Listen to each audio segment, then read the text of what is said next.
আসসালামু আলাইকুম ভিউয়ার্স, আপনাদের জন্য নিয়ে এসেছি স্বল্প সময়ে অল্প খরচে তৈরি পটলের দোরমা।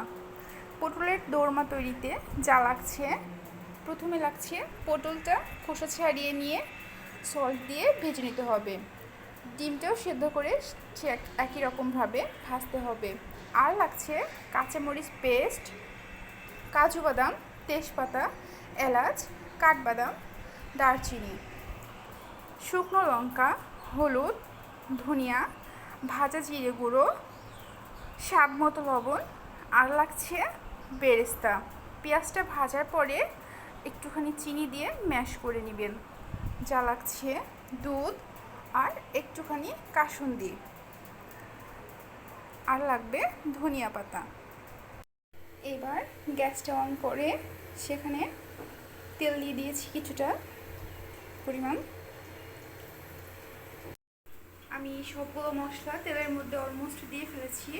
তেজপাতা, এলাচ, দারচিনি সবগুলো দিয়ে ফেলছি।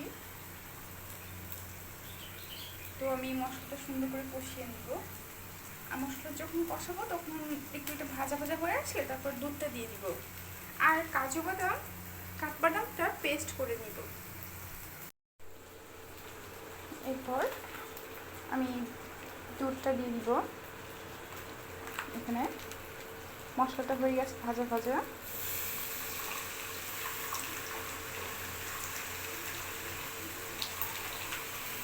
অনেকটা দিয়ে দিলাম।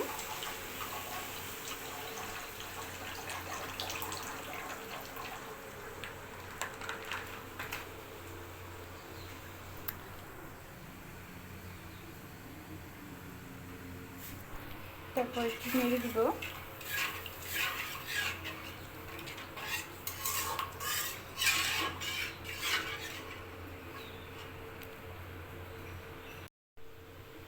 আমি ডিমগুলো কেটে নিয়েছি।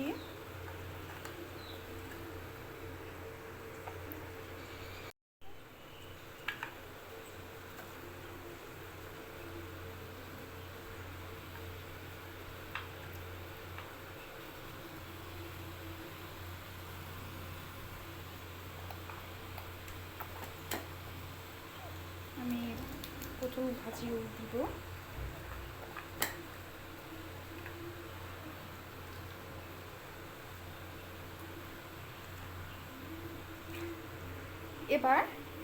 এবার আমি কাজু বাদাম আর কিশমিশ, কাঠবাদামগুলো ভেজে দিব। ঠিক আছে, দেখুন অনেক সুন্দর একটা অ্যারোমা বের হয়েছে।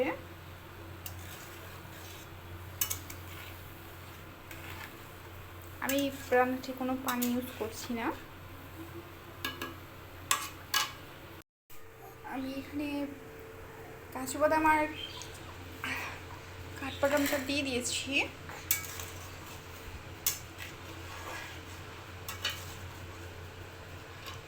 তারপর আমি বেরেস্তাটা দিয়ে দিচ্ছি। বেরেস্তাটা দিয়ে দিলাম।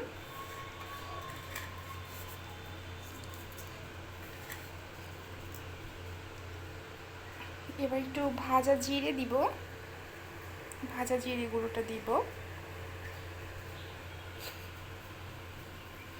ছড়িয়ে দিব।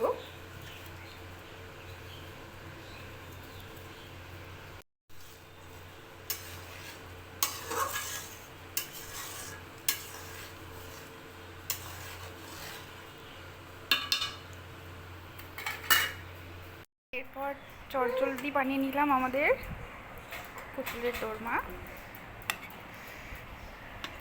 এটা বুসনিয়া রুটির সাথে খাওয়া হবে, গরম ভাতের সাথে খাওয়া যেতে পারে।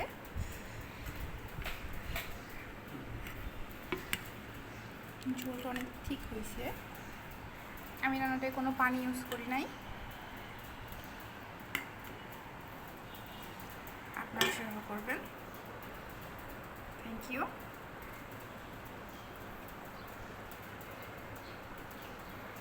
ভিডিওটা কেমন লাগলো অবশ্যই বলবেন। ধন্যবাদ। আসসালামু আলাইকুম।